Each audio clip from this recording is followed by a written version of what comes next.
At 1600, Pennsylvania Avenue stands a building that almost everyone on Earth recognizes, the White House. Its tall columns, neat lawns, and strong, simple shape look calm and steady. For more than 2 centuries, big moments in American history have happened inside its rooms and across its grounds.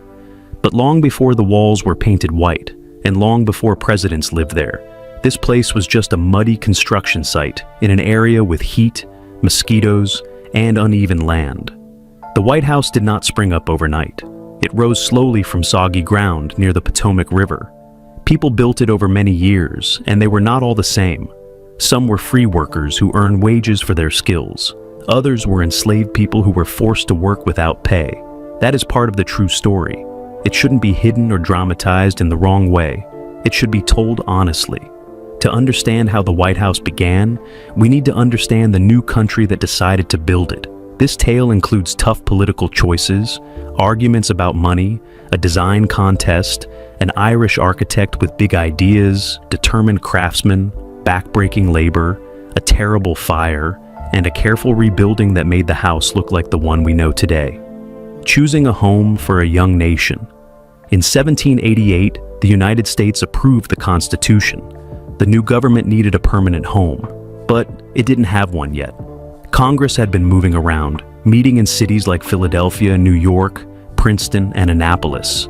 Where should the new capital go? That question turned into a major political problem. Here's what happened.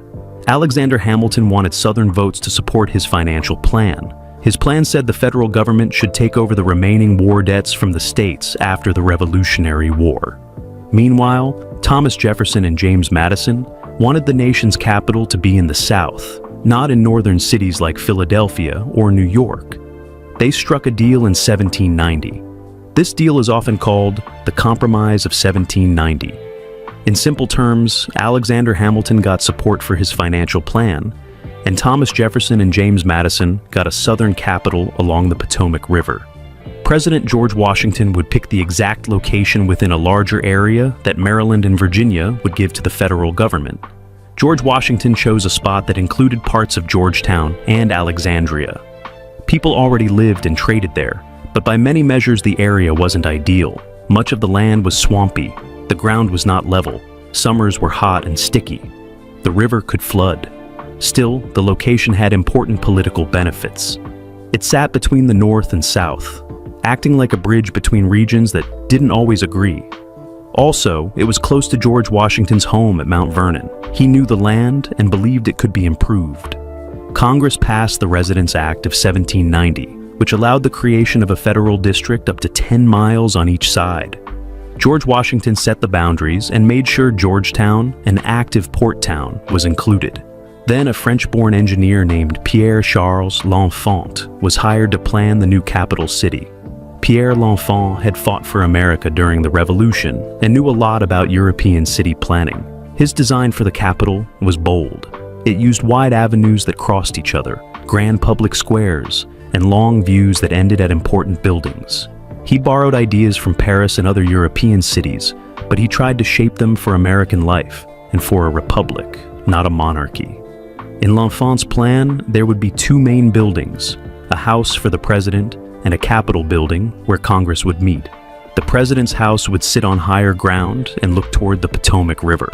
This spot would help the house drain better after rain and would give it a strong view. The president's home would be impressive, but not like a royal palace. It needed to show strength without acting like a throne. The exact location for the president's house was reportedly chosen by George Washington himself. The site was higher than the land around it, which helped with drainage and gave nice views. It also connected by Pennsylvania Avenue to the Capitol. That road would become the main ceremonial street in the city. Still, the land needed a lot of work. Workers would have to cut trees, move dirt, fix drainage, and build roads and bridges. Almost nothing was ready. It was easier to build in an existing city with streets and supplies already there. But the nation wanted a fresh start. A capital that was not run by older business or social groups. Building a capital from nothing sounded ideal and fair, but it meant building nearly everything from scratch. There was also a deadline. The government planned to move into the new capital in the year 1800. That gave around 10 years to plan, design, and build the most important buildings, including the president's house. 10 years sounds like a lot, but for projects this big, especially with poor roads, few machines, and slow transport, it was a very tight timeline. George Washington stayed committed to the site, even with all its problems. He worked with the commissioners in charge of the federal district and kept pushing the project forward. The next step was to decide what the president's house would look like, a design contest for the president's house. In 1792, the commissioners announced a design competition for the president's house. The rules were printed in newspapers. Architects could send in drawings, and the winner would receive $500 or a medal worth the same amount. That was a lot of money at the time. The instructions gave some clear points. The building needed rooms for private family life, and also spaces for official business. It had to be sturdy, using brick or stone, so it would last and resist fire. It needed to be worthy of the nation, but not so fancy that it felt like a king's palace. Many plans were sent in, but we don't know the exact number because several were lost or never clearly identified. The submissions ranged from simple to extremely grand. Some designs were small and plain. Others looked like European palaces, which felt wrong for a young republic that had just fought a war to escape monarchy. Thomas Jefferson, who loved architecture, entered a design without signing his name. His plan looked to ancient Rome for ideas, and especially took inspiration from Andrea Palladio's famous Italian buildings. His drawing included a central dome and gentle classical details. Jefferson's idea aimed for simple beauty, not over-the-top luxury. Even so, his plan was not chosen. We don't know the exact reason, but it might have seemed too modest or too close to European models in a way that didn't match the project's needs. The winning design came from James Hoban, an Irish-born architect who was working in Charleston, South Carolina. James Hoban's plan seemed to strike the right balance. It felt strong and dignified, but not like a palace. It used classical ideas, but shaped them for American life. It could serve as a home and a place for government events at the same time. James Hoban's design used a rectangular base with a center block and two wings that stuck out slightly. The style is often called Georgian, which means it followed calm classical rules, symmetry, even spacing, and clean lines. The front would have neatly placed windows and a central doorway with simple classical features. The idea was to show dignity through balance and good proportions, not through heavy decoration. George Washington and the commissioners were part of the decision. Washington cared a lot about how the city looked and how the president's house would represent the nation. His support for Hoban's plan helped it win. Choosing James Hoban's design showed how the new country saw itself. The people in charge did not want a palace. They also didn't want a building so small that it seemed weak. The president's house needed to look permanent and stable, but also modest enough to fit a free republic. Hoban's plan gave them that middle ground. The Irish architect behind the vision. Who was James Hoban? He was born in Ireland around 1758 and learned building and design in Dublin. Ireland had many new classical buildings at that time, and Hoban grew up seeing them and learning how to make them. After the American Revolution, he moved to the United States. He lived in Philadelphia for a while, and then moved to Charleston, South Carolina, where he designed homes for wealthy clients. These projects showed he understood the Georgian style very well. When Hoban heard about the design contest for the president's house, he decided to try. He had the right training and real experience on big projects. His plan was strongly influenced by Leinster House in Dublin. Today it houses Ireland's Parliament. Leinster House has a similar shape and quiet classical face. Hoban didn't just copy it, he adjusted the ideas to make sense in America and for a Republican government.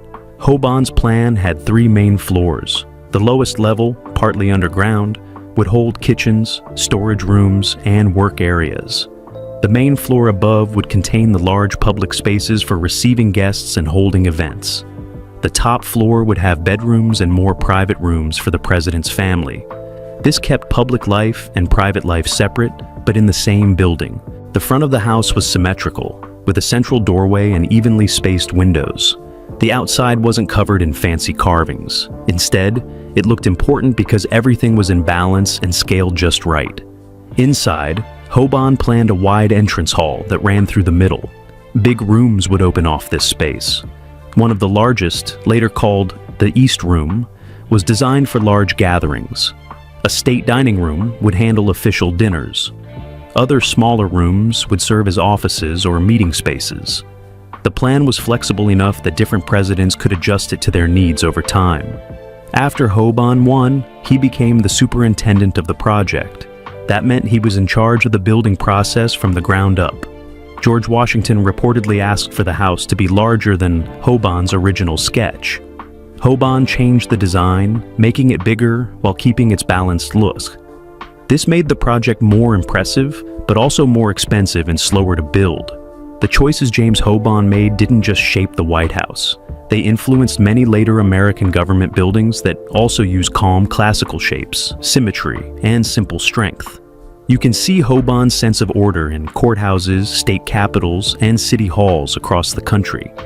Breaking ground, ceremonies, stone, and mud.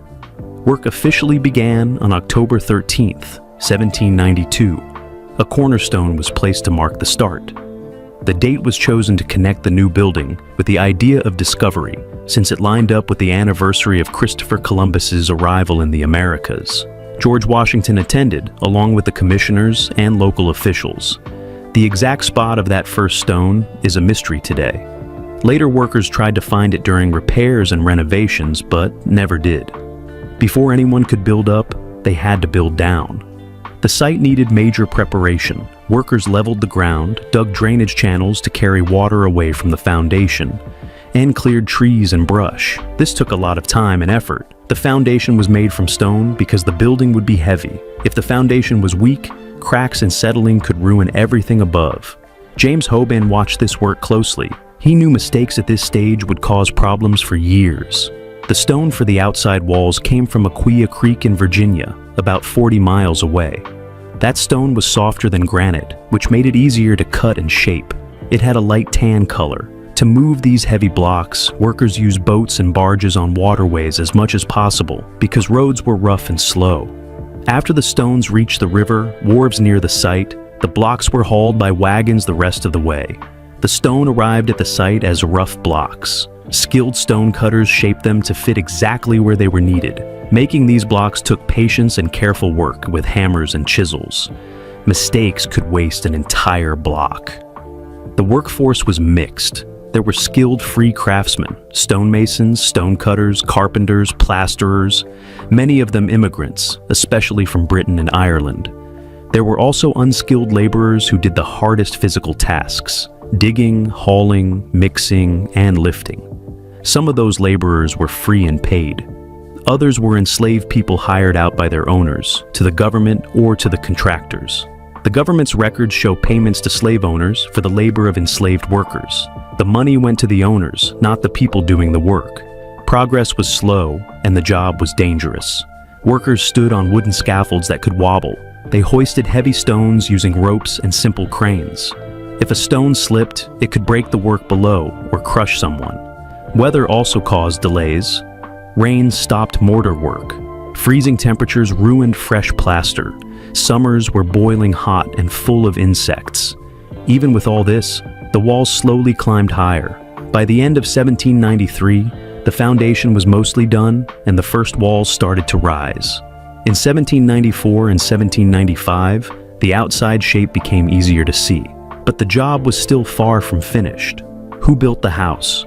Free craftsmen and enslaved workers. To truly understand the White House, we have to talk about who built it. The records tell us a lot about free workers who were paid by the day or by the job. We know less about the enslaved workers because documents often recorded them only as numbers or first names. Skilled work formed the backbone of the build. Stonecutters shaped the Aquia Creek sandstone. Masons laid the stone and made sure the lines were straight and strong. Carpenters built the inner structure, floors, staircases, and the wooden frame for the roof. Plasterers made the walls smooth and added fine moldings. Every skill took long training. Many of the skilled workers were immigrants. They brought methods they learned in Europe and adapted them to this job. Payroll records show they earned much more money than unskilled laborers. A few enslaved people were also trained in crafts like carpentry, masonry, or blacksmithing. They did the same work as free craftsmen, but their wages went to their owners. Unskilled laborers did the heavy lifting, literally. They dug trenches, carried stone, mixed mortar, and cleaned up debris. Many of these laborers were enslaved people who had been rented out by their owners. The federal government worked within the labor system that existed in Maryland and Virginia at the time, and that system included slavery. The result is uncomfortable and true. A symbol of freedom and democracy was built in part by people who had no freedom at all. On the job site, free and enslaved workers often stood side by side, doing different tasks that had to fit together. A free mason might direct work that enslaved laborers would carry out.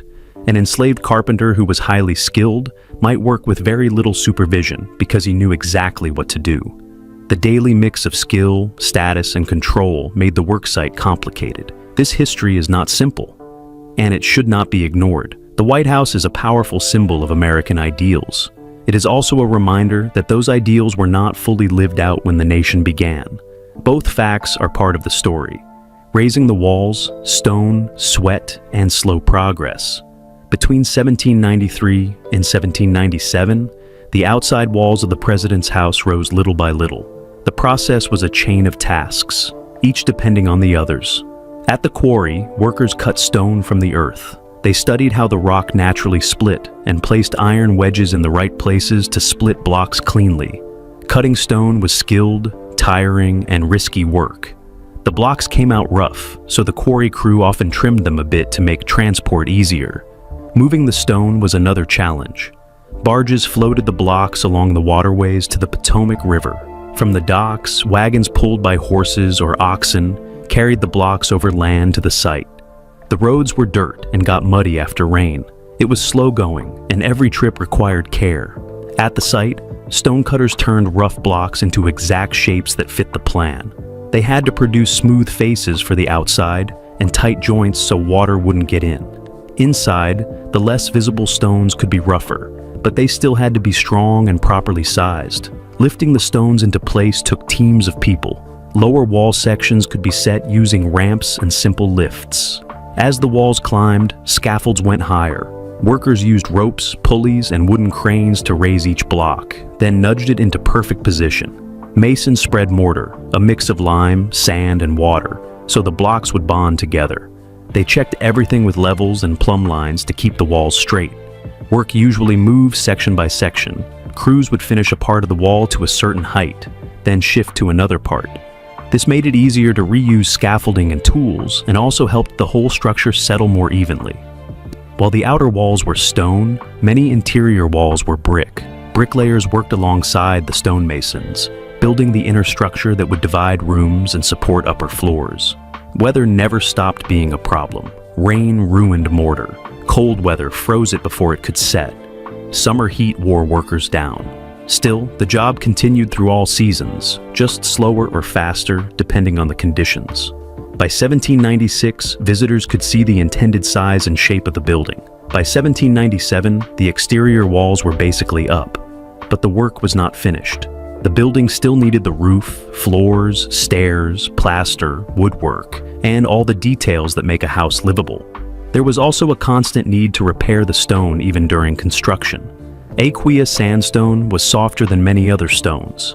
If it got weather-beaten while workers were still building, some blocks needed to be fixed or replaced. That added extra time and cost. Despite the risks, people kept working. Accidents happened. Records from that time don't list every injury, but with heavy stones, high scaffolds, and simple tools, danger was part of the job. Enslaved craftsmen. Skill under constraint. Among the enslaved people on the site were men trained in skilled trades. Enslaved carpenters helped frame walls and floors, built staircases, and raised the roof structure.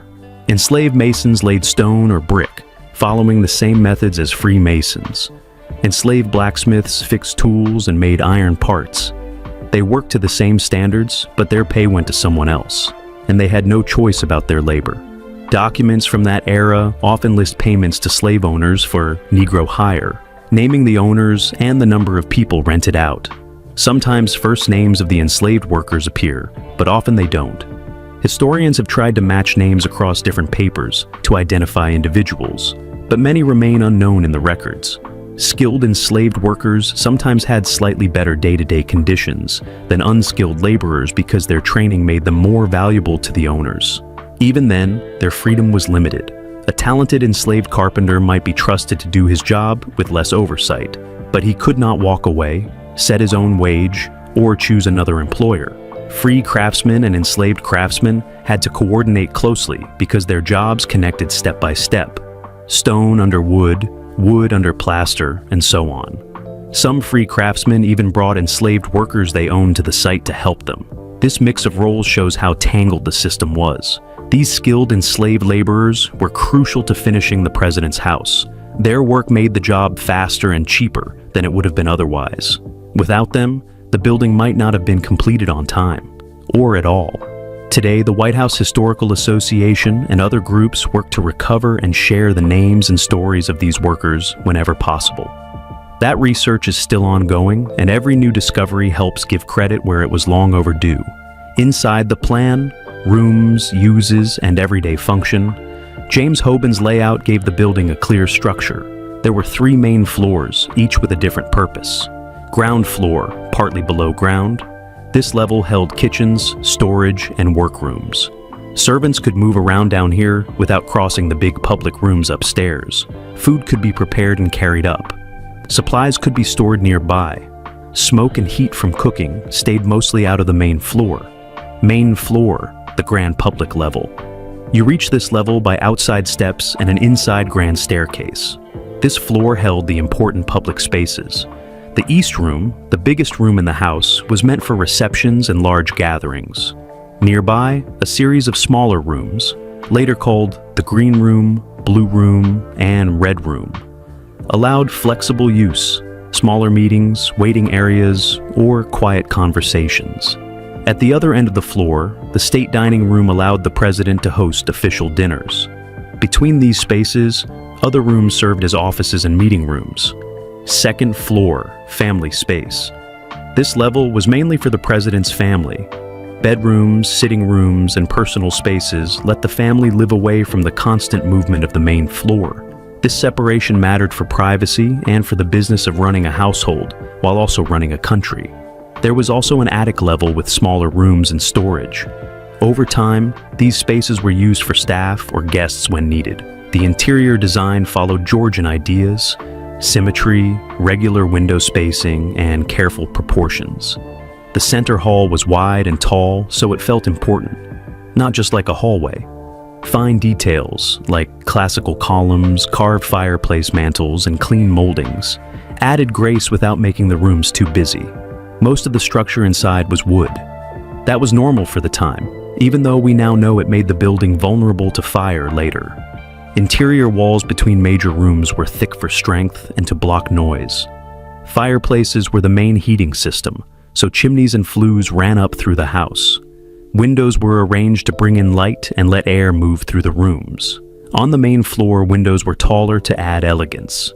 Even after the building became livable, finishing the inside took years. Plastering, painting, and fine woodwork required dry weather and steady work. That slow pace would shape the first president's experience inside the house. The first president to move in, John Adams, in an unfinished home. In November 1800, John Adams became the first president to live in the new house. It looked grand from the outside. The walls were up. The roof was on. Windows and doors were installed. But on the inside, much was still incomplete. Abigail Adams, the First Lady, wrote letters about the cold, the drafts, and the bare rooms. The largest room, the East Room, wasn't finished at all. There was no plaster on the walls. Abigail Adams famously hung laundry in that huge space to dry because it was a large, empty area with decent airflow. The main staircase worked, but it wasn't fully completed with railings and finishing touches. Some bedrooms could be used, but others were just shells. The house was hard to heat, especially in damp Washington winters. Many fireplaces weren't ready, and the few that worked had trouble keeping the huge rooms warm. Furniture was a problem too. The government didn't have a big budget to furnish all those rooms. Some furniture was moved from Philadelphia, but there wasn't nearly enough to fill the house. Many rooms stayed empty. Outside, the grounds looked like a work site. Piles of materials sat around. The roads were muddy or dusty, depending on the weather. The planned landscape was still mostly an idea on paper. Even with all these issues, John Adams tried to use the house for its official purpose. He met guests and held some events, but it was hard to do large formal gatherings in unfinished rooms. His time in the house was short. John Adams lost the election of 1800 to Thomas Jefferson and left in March 1801. He and Abigail Adams had lived in the building for only a few months. Their time showed the difference between a building that looks done and a building that actually works. The White House needed more finishing before it could truly function as both a home and a place of government. Thomas Jefferson adds, "Ideas and finishes the basics." When Thomas Jefferson moved in as the third president in 1801, he found a house still in progress. He loved architecture and had entered the original design contest, so he paid close attention to the building. One of Jefferson's most important changes was adding the east and west terraces, long covered walkways that stretched from the main house. James Hoban's original ideas had left room for connections like these, and Jefferson made them real. The terraces gave weather-protected paths and created space for storage and service rooms. They also made the building look wider and more connected to the surrounding land, which fit Jefferson's classical taste. Inside, Jefferson pushed to finish rooms that had been sitting incomplete. The East Room finally got plaster and paint, though it stayed pretty plain for a while. Step by step, more rooms became usable for daily life and for official events. Jefferson also cared about the grounds. He began to shape the land around the house with trees and paths, though the full landscaping would come later under other presidents. He adapted rooms for his interests too, collecting scientific tools, maps, and natural specimens. The house became more comfortable, in part because the chimneys and fireplaces were finished and made to work better. Heating improved, and the building felt more livable. Politically, Jefferson liked simpler manners and less formality. He tried to use the grand spaces in a way that fit his beliefs about democracy. He hosted in a friendlier style than later presidents who leaned into ceremony. Meanwhile, the city around the house slowly grew. Pennsylvania Avenue became a real street. More buildings filled in. The president's house felt less lonely as the Capitol took shape. By the time Jefferson left in 1809, the White House was far more complete than when John Adams moved in. But the building was still a living project. Each president would change and add to it. The house was never finished in a final sense. It would keep evolving with the needs of the office and the nation. War and Flames, 1814, and the night the house burned. On August 24, 1814, during the War of 1812, British troops entered Washington. The American forces had been beaten at the Battle of Bladensburg earlier that day. President James Madison and his officials escaped the city. First Lady Dolly Madison stayed longer, rushing to save important items from the president's house. Dolly Madison helped protect vital papers and ordered that the famous full-length portrait of George Washington, painted by Gilbert Stuart, be taken down and carried away. The frame was too big to move quickly, so the canvas was removed from it. Her actions weren't just about saving fancy art, they were about saving symbols of the nation's identity. When the British soldiers entered the building, stories say they found a meal set on the dining table, food and wine ready. Some accounts say the officers ate before they set the house on fire. Whether that detail is fully accurate or not, it adds to the sense of violation. The British started fires in many rooms. The wooden floors, roof, and interior framing burned fast and hot. The flames were strong enough to crack stone in places. Furniture, decorations, and much of the inside of the house were destroyed. The sandstone exterior walls did not burn, and most of them remained standing, blackened but still there. That fact would matter a lot later. The terraces that Thomas Jefferson had added were damaged or burned, where they included wooden parts. The British tried to make sure the destruction was complete.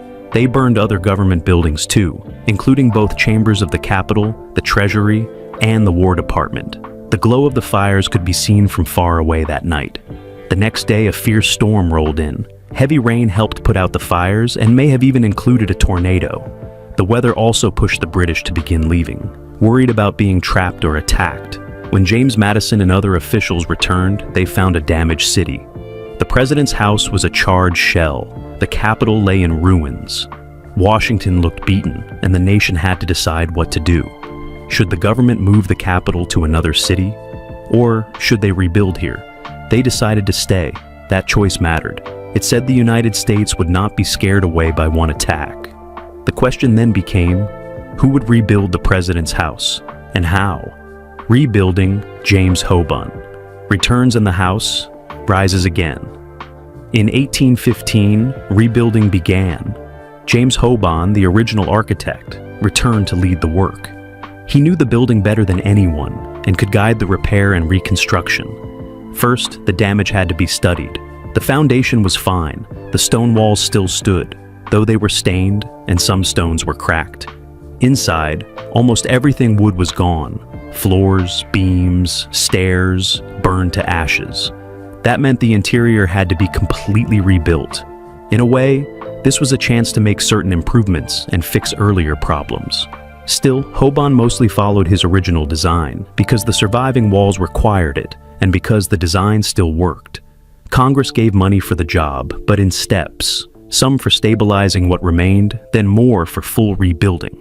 Workers came back, some of them the same men who had built the original house, others newly hired. The same trades were needed again: stonecutters, masons, carpenters, plasterers, and laborers. New stone to replace damaged blocks came again from Aquia Creek.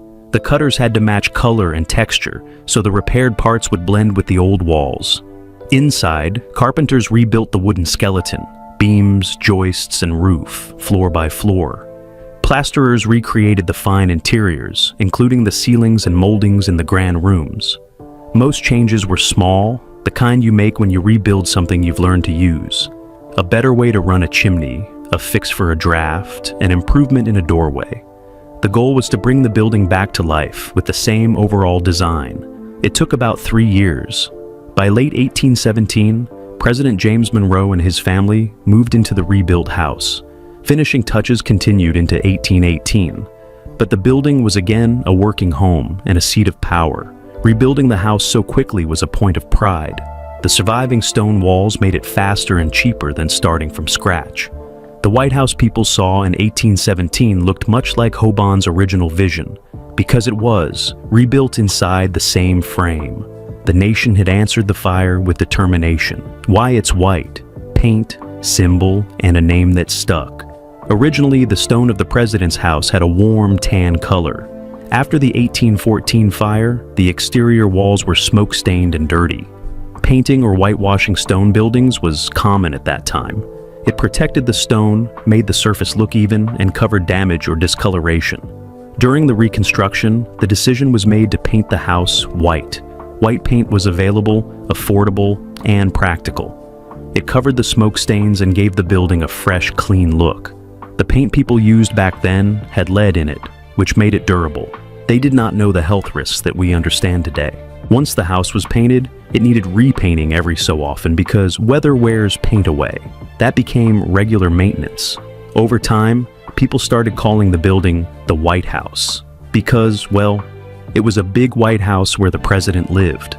The nickname spread in newspapers and in everyday talk. Official documents use formal names like President's House or Executive Mansion for many decades. Then, in 1901, President Theodore Roosevelt made the White House the official name, using it in stationery and communications. By then, the nickname had been popular for a long time, so the White House got its color for practical reasons after a disaster, and the name grew naturally from how it looked. What started as a helpful paint job became one of the most famous names in the world. Growing, modernizing, and holding on to the vision. 1800s overview. After it was rebuilt, the White House kept changing to fit the times. In the 1820s, the North Portico, the columned entrance facing Pennsylvania Avenue, was finished in 1829 under Andrew Jackson. The South Portico, the semicircular one facing the grounds, was added in 1824 under James Monroe. Both were part of Hoban's early ideas and made the building look even more classical and complete. They also added useful covered space for comings and goings. Inside, presidents and first ladies redecorated as styles changed. Rooms were used in new ways to match each administration's needs. Technology marched forward too. Gaslighting arrived in the 1840s, replacing candles and oil lamps. Then, in the 1890s under Benjamin Harrison, electricity began to be installed. At first, people were nervous about flipping switches because they were afraid of being shocked. Over time, the whole building switched from gas to electric light. Heating improved as well. Fireplaces were joined by central heating systems, making winters much less miserable. Plumbing got better, and water closets, early toilets were added. These changes made the house more modern and easier to live in. Outside, the grounds turned into designed gardens and lawns, not just leftover space around a building. First ladies often took a special interest in planting and planning the landscape. Security also changed. In the early years, the White House was more open to visitors. As threats grew, and after several presidents were attacked or killed, guards, fences, and rules were added to protect the building and its occupants. Finally, the work of the presidency expanded, and more office space was needed. The White House had to function not just as a home, but as a serious workplace. Interior rooms were adapted for staff and meetings. This growing pressure for offices would later lead to bigger changes in the 20th century. By 1900, the White House showed its age from heavy use. Systems grew old, rooms needed repair. A new round of major changes was coming in the next century, but the house still looked like the one James Hoban had imagined, just updated with the inventions of the time, remembering everyone who built it. For a long time, most people only heard about presidents and famous architects when they learned about the White House. The stories of laborers, especially enslaved laborers, were hardly mentioned. In the late 1900s and onward, historians began to study old records more carefully. They looked at payroll lists, contracts, and letters to find out who actually did the work. Groups like the White House Historical Association have tried to recover the names of enslaved workers when possible. Many records list only numbers or first names, which makes it hard. Still, some names have been found and their stories are being pieced together. In 2017, a historical marker was placed to honor enslaved workers who helped build the White House. Tours and official materials now include this part of the story more directly. This kind of research faces a simple truth. The United States was founded on ideals of freedom and equality, but the early nation also used slavery to build its capital and its buildings. The White House shows both sides of that history. It stands for democracy, and it was built partly by people who had no say and no freedom. Understanding the whole story means holding both facts at the same time. The house that never stops changing. After its rebuilding in 1817, the White House looked finished on the outside, but on the inside, it was always being updated. As the decades passed, new presidents brought their own ideas about comfort, technology, and style. In the 1820s and 1830s, James Monroe and Andrew Jackson added the porticos, the grand porches supported by tall white columns. The south portico curved outward, opening toward the gardens. The north portico faced Pennsylvania Avenue and gave the public entrance a dignified face. Together, they balanced the building's design and completed James Hoban's original vision. Inside, decoration changed again and again. Every new First Lady added her touch. Some preferred colorful draperies and patterned carpets, while others liked a cleaner look. By the mid-1800s, the house had gas lighting, patterned wallpapers, and heavier Victorian furniture. It was still the people's house, but it was beginning to look more like a proper palace of government. Technological advances kept arriving. Gas lamps replaced candles in the 1840s, and indoor plumbing gradually appeared in the 1850s. The bathrooms were simple by modern standards, but they made life much easier than hauling water upstairs in buckets. Heating also improved. Fireplaces warmed individual rooms, but the building was large and drafty. In the 1850s, metal pipes and furnaces began to spread warm air through ducts, an early form of central heating. This made Washington winters a little more bearable for its residents. The White House. During crisis, the Civil War years. When Abraham Lincoln became president in 1861, America was tearing itself apart. The Civil War turned the White House into more than a home. It became a command center for the preservation of the Union. Lincoln worked late into the night in his second-floor office, reading letters from generals and signing orders. The rooms often smelled of lamp oil and tobacco, and stacks of documents filled the desks. Soldiers guarded the gates outside. Cannon fire could sometimes be heard from across the Potomac. First Lady Mary Todd Lincoln tried to make the house more elegant, ordering fine new furnishings. Some criticized her spending, while soldiers fought and died. But she wanted the home to reflect the dignity of the presidency, even in dark times. When Lincoln was assassinated in 1865, the White House became a place of mourning. Crowds gathered outside the gates, silently holding candles. The House had witnessed both the struggle to save the Union and the grief that followed. A Gilded Age makeover. After the war, the United States entered a period of industrial growth and wealth called the Gilded Age. New presidents such as Ulysses S. Grant and Chester A. Arthur wanted the White House to look grand enough for a rising power. President Arthur ordered a major redecoration in the early 1880s. He even brought in the famous designer Louis Comfort Tiffany, who installed stained glass screens, colorful wallpapers, and heavy velvet drapes. Visitors saw a glittering ornate interior filled with chandeliers and gold trim, a clear contrast to the simple Georgian elegance James Hoban had imagined. At the same time, the executive branch kept growing. The president's secretaries and clerks needed offices, but the House had limited space. Desks were squeezed into bedrooms and hallways. The need for expansion became obvious. Electricity arrives, and a few scares. By the 1890s, the nation had entered the age of electricity. President Benjamin Harrison decided to modernize the White House with electric lights.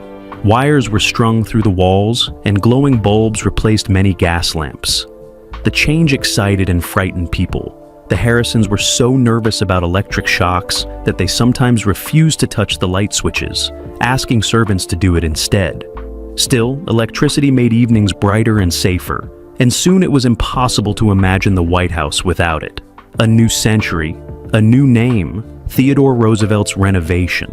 When Theodore Roosevelt became president in 1901, the White House was crowded, outdated, and nearly falling apart inside. His 6 energetic children filled the halls with noise, and the offices overflowed with paperwork.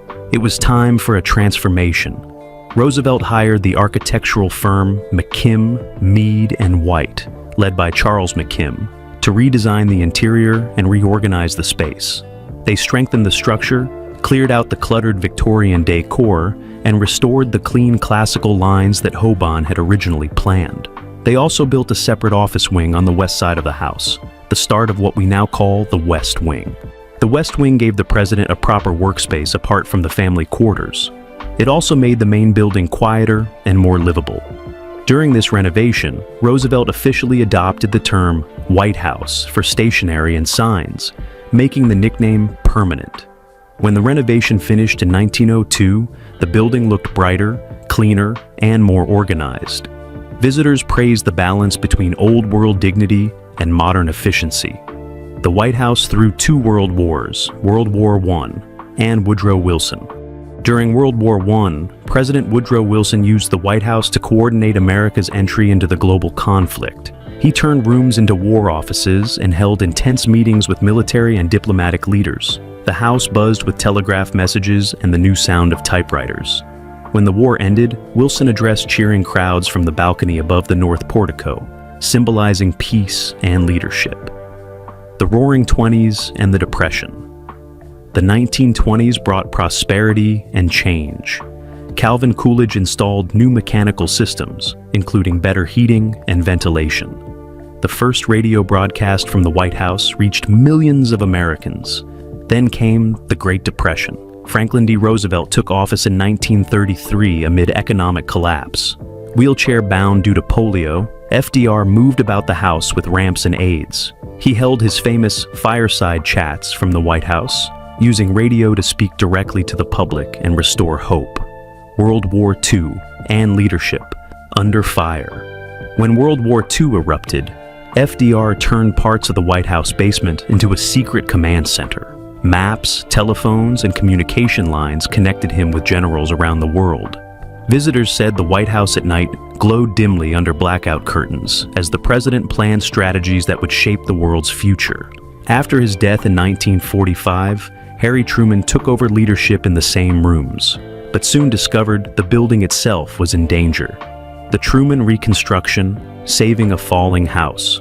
By the late 1940s, engineers realized that the White House was literally falling apart. Floors sagged, walls cracked, and heavy chandeliers shook when people walked upstairs.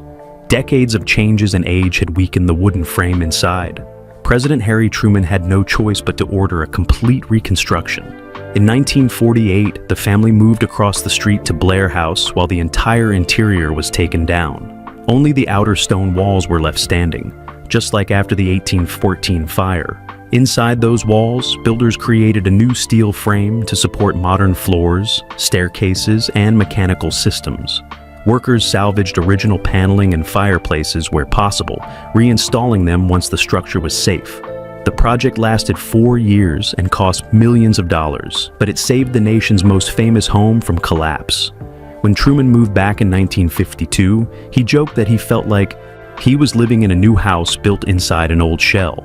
The reconstruction gave the White House the strength to survive for centuries to come. The Kennedy Restoration, a touch of elegance. In 1961, John F. Kennedy and First Lady Jacqueline Kennedy brought youth, glamour, and a deep love of history to the White House. Jacqueline Kennedy believed the home of America's presidents should also be a museum of the nation's culture. She began a full restoration, filling rooms with authentic antiques and art from past centuries. She worked with experts to find pieces that matched each room's historical style. Television viewers across the country watched her famous 1962 tour of the White House, where she explained how each room reflected a period in American history. Her efforts transformed public appreciation of the building. Instead of seeing it as just an office or a residence, people began to view it as a living piece of American heritage. Modern presidents, modern needs. In the decades after the Kennedys, each administration added its own layer of history. Lyndon B. Johnson improved press facilities and expanded the West Wing offices. Richard Nixon added a private bowling alley. Jimmy Carter installed solar panels on the roof, reflecting growing environmental concerns. Ronald Reagan hosted glittering state dinners that recalled Hollywood glamour. Bill Clinton and George W. Bush introduced more advanced communications and security systems. Barack Obama upgraded digital technology and made the White House more energy efficient. Donald Trump and Joe Biden continued restoration and maintenance projects to preserve the historic rooms while updating the living quarters. Through all these changes, the building has remained both home and workplace, a combination few structures in the world can match. The symbolism of the White House. The White House is more than a building. It represents the presidency, the nation, and in many ways, democracy itself. When people see its shining white columns, they think of power transferred peacefully, of leadership chosen by citizens.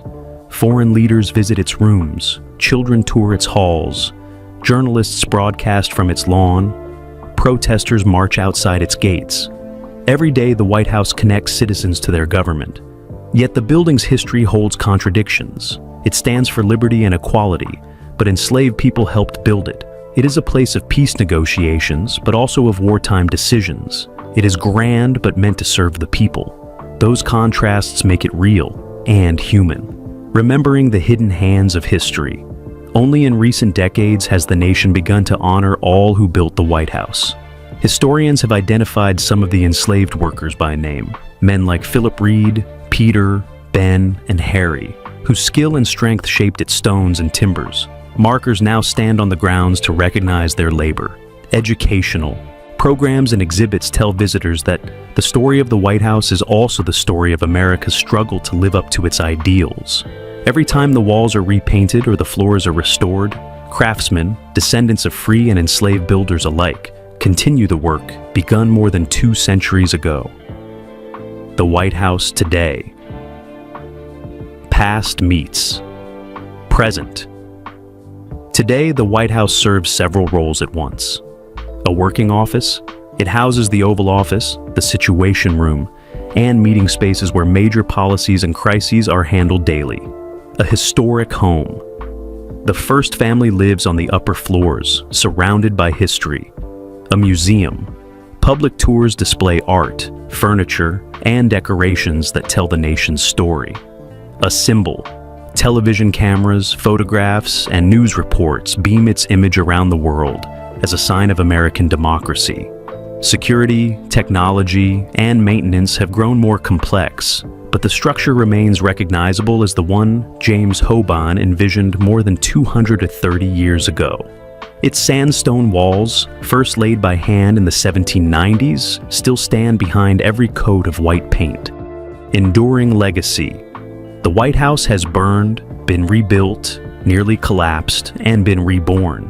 It has hosted weddings and funerals, war councils and peace treaties, joyful celebrations, and moments of deep sorrow. Every president from John Adams to Joe Biden has left some mark on its history. It stands not just for power, but for persistence. The same stone that enslaved Masons cut and lifted still holds the weight of a living democracy. When visitors walk through its halls, they walk through layers of American time, each one reminding us that freedom, like architecture, must be built carefully, repaired when damaged, and maintained with care. Closing reflection. The White House began as an idea on paper, a dream of a home for leaders chosen by the people. It rose from a swamp with the hands of immigrants, laborers, and enslaved workers. It survived fire and war, modernization and division. It grew along with the nation it represents.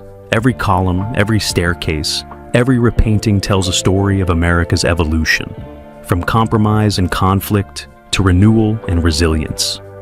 More than just a mansion, the White House is a living chronicle, a reminder that the ideals of democracy, though sometimes stained and tested, can be rebuilt again and again, just like the house itself. There's a name in American history that carries more power, mystery, and elegance than almost any other: the Kennedys. To most people, the name Kennedy brings to mind politics, tragedy, and the endless images of John F. Kennedy standing strong at a podium, or Jacqueline Kennedy walking gracefully through the White House gardens. But behind their public story lies another one, a story built not only on dreams and determination, but also on bricks, marble, and timeless architecture. These grand estates, known as the Kennedy Mansions, are more than homes. They are living pieces of American history, each one filled with stories of ambition, love, loss, and legacy.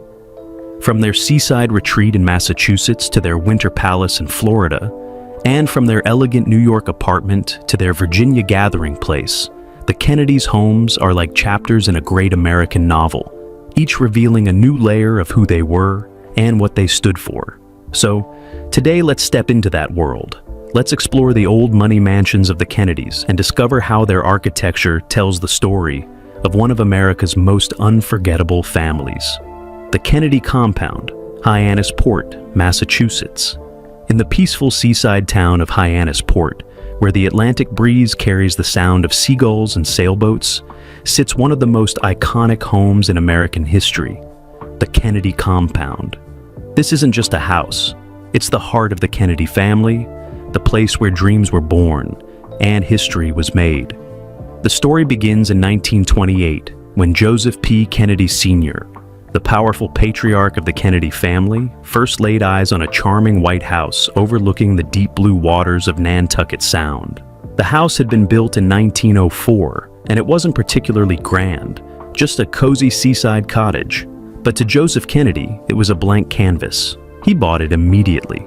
With his keen eye for opportunity, the same instinct that made him a millionaire, Joseph transformed the humble cottage into a sprawling summer retreat for his wife, Rose Kennedy, and their 9 energetic children. During those golden summers, the Kennedy kids, John, Robert, Ted, and their siblings, would spend their days sailing across the calm waters, playing football on the lawn, and enjoying family dinners that lasted late into the night. The air was filled with laughter, salt, and the sense of promise that defined the Kennedy spirit. Over time, the compound grew. John F. Kennedy bought the house next door in 1956, and Robert F. Kennedy bought another nearby in 1959. Soon, what started as one beach house became a 3-home estate, connected by grassy lawns, winding driveways, and a view of the Atlantic that stretched endlessly toward the horizon. By the time the 1960s arrived, the Kennedy compound was no longer just a family getaway. It had become a stage where history unfolded. When John F. Kennedy ran for president in 1960, Hyannisport became his campaign headquarters. Reporters camped outside the gates. Advisors came and went. And inside the white shingled house, strategy meetings were held late into the night. When John F. Kennedy won the presidency, the compound became known as the Summer White House. World leaders, senators, and celebrities all made their way to Hyannisport to visit the young, charismatic president. And yet, behind the glamour and politics, it remained a home, filled with family gatherings, games of touch football, and the laughter of Kennedy children running along the beach. Architecturally, the main house was built in the classic Cape Cod style. White clapboard walls, a wide front porch, and big bay windows that let the light pour in. Inside, there were 12 bedrooms, 4 reception rooms, and a grand kitchen that often smelled of Rose Kennedy's homemade meals. The compound's beauty wasn't about flashy luxury. It was understated elegance, the kind of wealth that didn't need to show off. Everything about it reflected the Kennedys' unique blend of old money grace and modern ambition. But like much of the Kennedy story, the compound also witnessed heartbreak. When John F. Kennedy was assassinated in 1963, Hyannisport became a place of mourning. Family members gathered here to grieve and to support one another, turning to the familiar sea that had always comforted them. Later, Robert F. Kennedy and Edward Ted Kennedy continued the family tradition, hosting children, friends, and political guests. It was a place of both sorrow and strength, where private pain and public duty existed side by side. In the years that followed, the compound became deeply symbolic. To many Americans, it represented the spirit of the Kennedy dynasty, their resilience, unity, and unshakable belief in service to the country. Even after Ted Kennedy's death in 2009, the compound's legacy continued. In 2012, the main house was donated to the Edward M. Kennedy Institute for the United States Senate, ensuring that it would remain a place of learning and inspiration. The Institute planned to use the house for educational programs, a fitting tribute to a family that valued both knowledge and public service. This gesture, supported by Victoria Kennedy, Ted's widow, and a generous $3.2 million donation from his re-election campaign fund, ensured that the compound's story would live on. Today, the Kennedy compound still stands tall on the windy shores of Cape Cod. The white paint may have faded a little, the waves may crash a bit harder, but the spirit inside those walls, the laughter, the ambition, the tragedy, and the hope, remains as alive as ever. It is, in every sense, the soul of the Kennedy legacy. The White House and the Winter White House, the Kennedy White House, Washington, D.C. When John F. Kennedy became president in 1961, the world saw a new kind of White House, one filled with youth, charm, and a bold vision for the future. The Kennedys brought a sense of energy and sophistication that the American public had never seen before. But behind the official meetings and press conferences, the White House became something more than just a political headquarters. Under John and Jacqueline Kennedy, it was transformed into a symbol of culture, history, and hope. Before the Kennedys moved in, the White House had grown dull, its walls covered in mismatched furniture and modern decorations that erased much of its history. But Jacqueline Kennedy, the new First Lady, saw something others didn't. To her, the White House wasn't just a home for presidents. It was a living museum of American history, a place that should honor the past while inspiring the future. So, she began one of the most ambitious restoration projects in White House history. Working alongside interior designer Dorothy May Sister Parrish, Jacqueline carefully studied each room's history. She wanted to restore them, not just with elegance, but with authenticity. She sought out antique furniture, portraits of former presidents, and period-appropriate details. Everything that could bring America's story back to life. Her goal wasn't to make the White House look rich. It was to make it feel meaningful. Every chair, every chandelier, every piece of art had to tell a story. At first, some critics doubted her. They called it decoration, a luxury project in a time when America faced serious challenges like the Cold War and the Civil Rights Movement. But Jacqueline ignored the noise.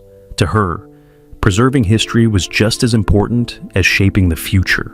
In 1962, she invited television cameras into the White House for the very first time. It was called A Tour of the White House with Mrs. John F. Kennedy, and it changed everything. Millions of Americans tuned in to see the First Lady guide them through the historic halls, Her calm, elegant voice explained how each room represented a chapter of America's past. Viewers were mesmerized. For the first time, people could see the White House not just as a political building, but as the heart of the nation's story. That broadcast won Jacqueline Kennedy an Emmy Award, the first ever given to a First Lady, and forever changed how the world viewed the presidency. But the Kennedys' influence went even deeper.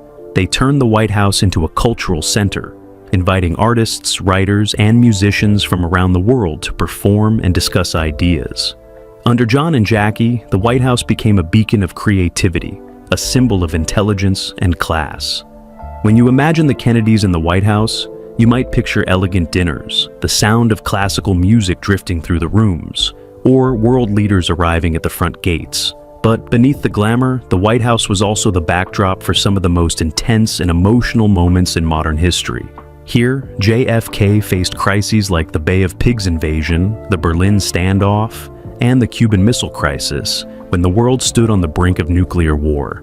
He made decisions that shaped the future of humanity, all from the Oval Office, often returning home to Jacqueline and their young children, Caroline and John Jr., for brief moments of peace. When President Kennedy was assassinated in 1963, the White House became the nation's mourning ground. Millions of people looked at it not just as a symbol of government, but as a symbol of loss and resilience. Even today, many of the details Jacqueline Kennedy restored remain part of the White House's charm. She also founded the White House Historical Association, which continues to preserve and educate the public about its heritage. The Kennedys didn't just live in the White House. They redefined it. They made it a place of beauty, intellect, and inspiration, forever changing what Americans expected from their leaders. The Winter White House, Palm Beach, Florida. If Hyannisport was the Kennedys' summer sanctuary, then Palm Beach was their winter paradise. The Kennedy Winter White House, as it came to be known, stood among the palm trees and ocean waves of Palm Beach, Florida. The estate was grand, sunlit, and serene, a perfect escape from Washington's cold winters and constant chaos. The story of this estate began in 1933, when Joseph P. Kennedy Sr. bought it for $110,000, a fortune at the time. The house had been built 10 years earlier by the legendary architect Addison Mizner, who was famous for his Mediterranean-style mansions. The Kennedy home had all the features of old Florida luxury: arched doorways, red-tiled roofs, sun-drenched courtyards, and long hallways that caught the ocean breeze. The backyard stretched all the way to the beach, with a sparkling swimming pool and tennis courts surrounded by palm trees. To the Kennedys, it wasn't just a vacation spot. It was a statement. It said, "The Kennedys have arrived." During the 1950s and early 60s, the Palm Beach mansion became one of the most famous homes in America. When John F. Kennedy became president, he spent many holidays here, and the house earned its nickname, the Winter White House. But even before his presidency, JFK loved this house deeply. It was here that he wrote much of his Pulitzer Prize-winning book, Profiles in Courage. Later, as president, he would sit on the balcony overlooking the Atlantic Ocean and work on his speeches, including parts of his 1961 inaugural address, the one that would inspire a generation. Ask not what your country can do for you. Ask what you can do for your country. Behind the glamour, however, the Winter White House was also a place of deep reflection. During tense political moments, like the Cuban Missile Crisis, JFK often retreated here to think, surrounded by the calm sound of the waves. The estate also had direct communication lines to the real White House, allowing the president to work remotely, decades before that idea became common.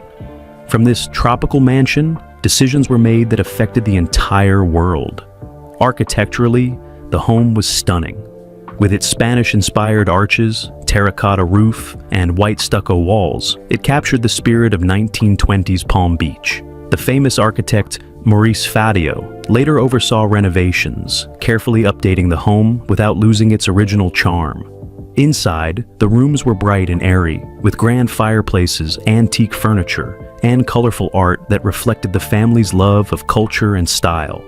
Outside, long balconies looked over the glittering Atlantic, where the horizon seemed endless. When Joseph Kennedy grew older, the mansion became more than just a winter retreat. It became a family gathering spot. Generations of Kennedys visited, filling the house with laughter, political debates, and games of catch under the Florida sun. After John F. Kennedy's assassination, the home took on a more somber tone. It became a place of remembrance, a reminder of the golden years of the early 1960s, when the Kennedys seemed unstoppable. Even decades later, the Palm Beach home continues to be a historic landmark. Its legacy was preserved through renovations approved by the Palm Beach Landmarks Preservation Commission in 2021, ensuring that its beauty and history would be protected for generations to come. In every way, the Winter White House reflects what the Kennedys stood for: elegance, intellect, and the perfect balance between power and peace. New York elegance and Hickory Hill. Legacy: the Kennedy residence, 5th Avenue, New York City. After the heartbreaking loss of President John F. Kennedy in 1963, the world mourned. For Jacqueline Kennedy, the grief was unimaginable. She had lost her husband, the father of her children, and the partner who had shared her vision of a more beautiful, thoughtful America. But even in her sorrow, Jacqueline carried herself with the same grace that had defined her as First Lady. And in 1964, she made a quiet but powerful move to New York City. Her new home was a grand 15th-floor penthouse at 1040 Fifth Avenue, overlooking the green expanse of Central Park. The building stood in one of Manhattan's most prestigious neighborhoods, surrounded by old-world architecture, art galleries, and high society. To the outside world, it was simply a beautiful apartment. But to Jacqueline Kennedy, it became something more, a sanctuary. After years in the spotlight, the Fifth Avenue residence gave her privacy and peace. From her windows, she could look out over the park, the same park where her children, Caroline and John Jr., would later play. Inside, the penthouse was a reflection of her taste, timeless, sophisticated, and deeply personal. The rooms featured herringbone wood floors, tall ceilings, and elegant fireplaces that gave warmth to the modern city air. She filled the space with books, art, and mementos from her life, reminders of the White House, her travels abroad, and her lifelong love for culture and history.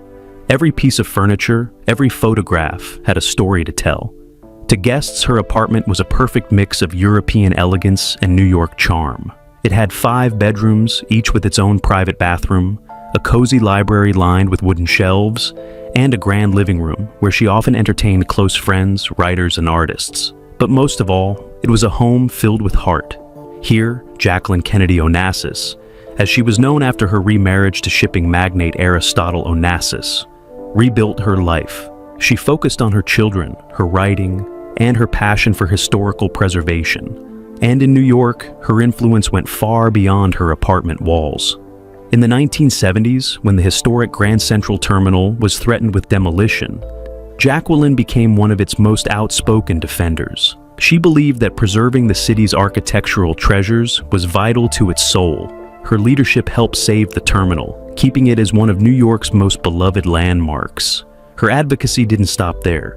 She worked to protect St. Bartholomew's Church and other historic sites throughout the city, proving that her dedication to beauty and culture extended far beyond Washington.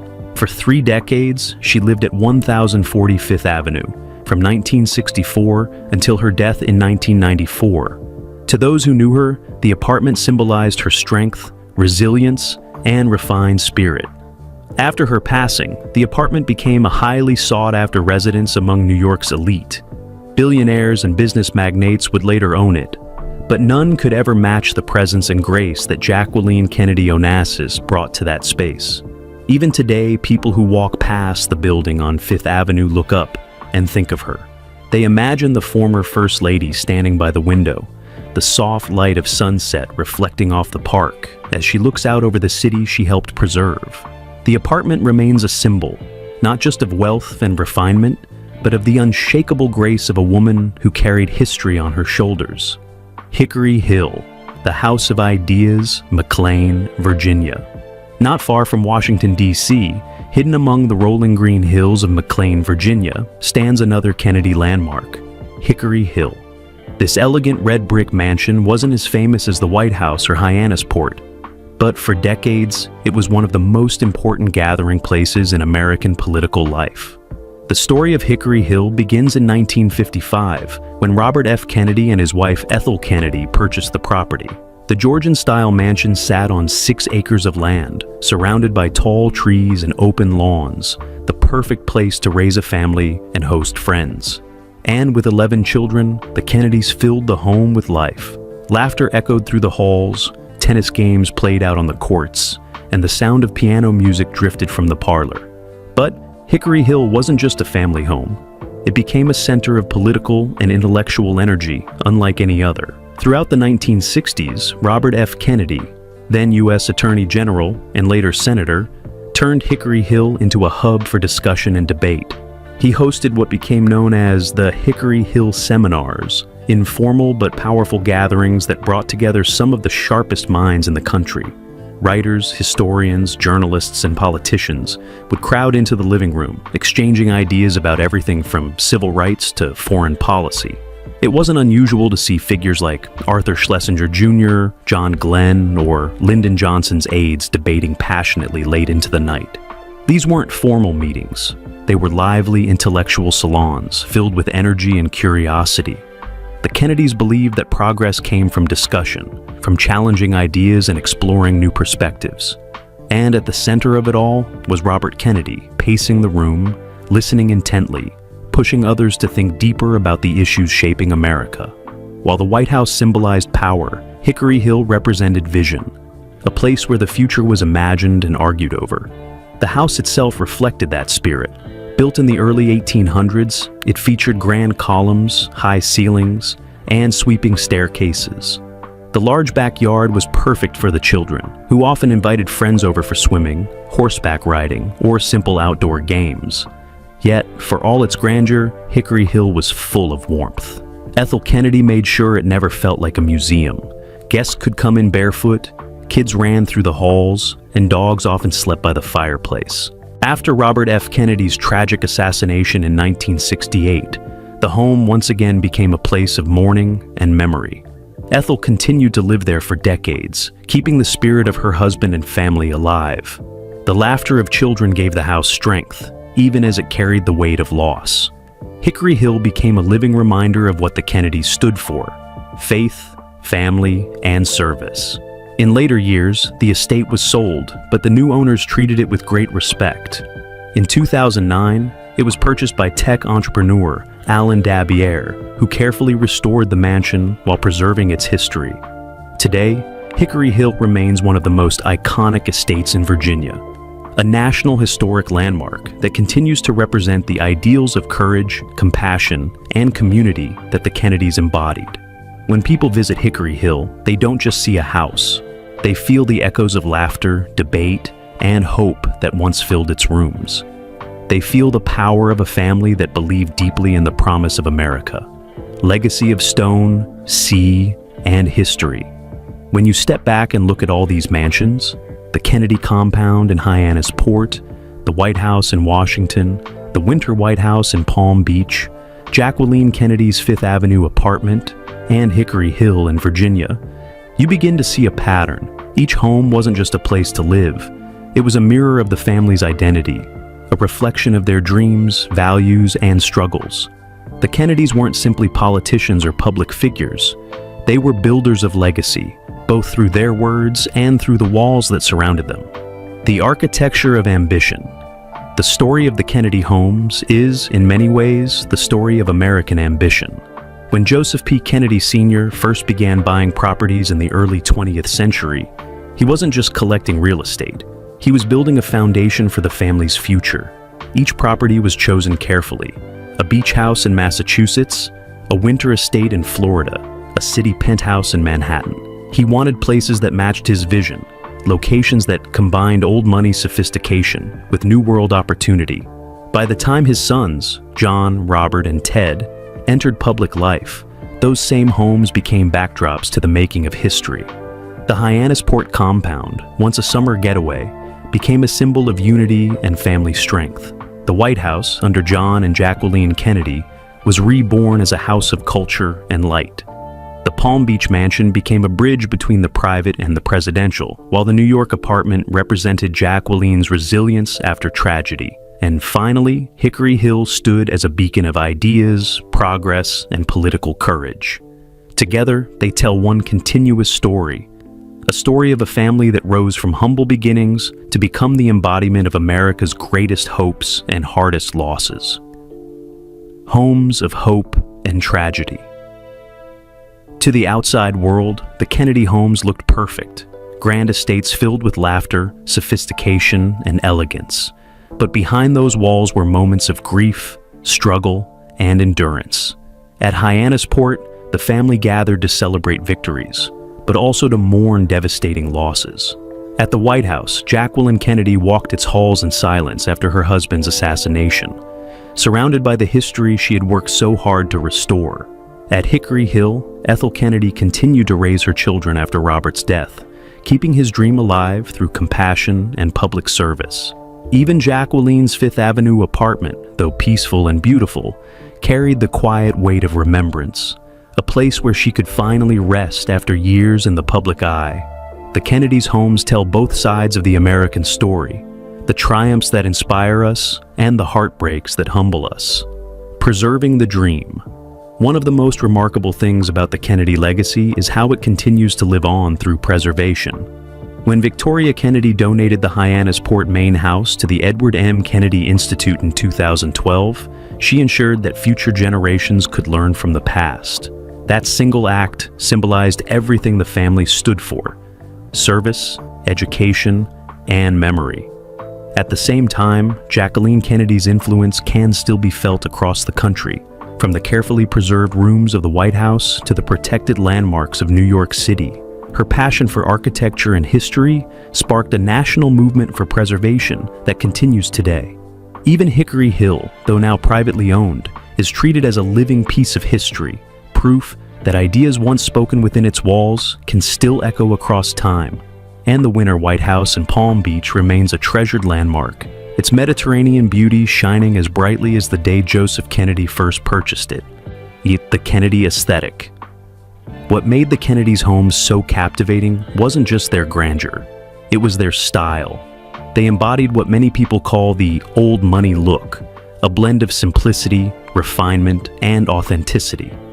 White wood, soft coastal tones, and natural textures. Furniture that looked worn but loved. Portraits that told stories rather than just decorated walls.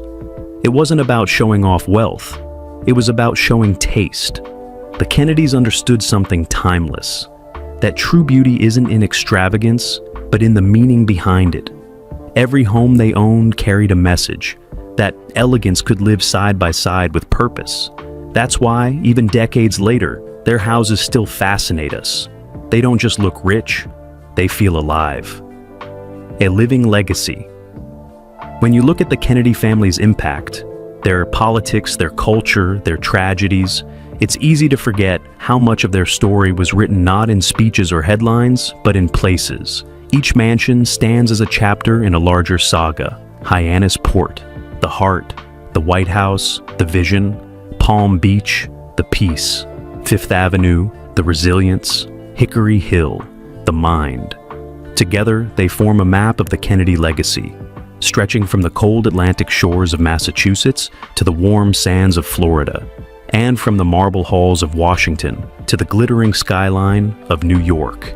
Wherever they went, the Kennedys left behind more than memories. They left behind monuments to the American spirit, the final word. The Kennedy story will always feel larger than life, filled with both light and shadow, victory and sorrow. But through it all, their homes remind us of something deeply human, that every family, no matter how powerful, seeks comfort, belonging, and legacy.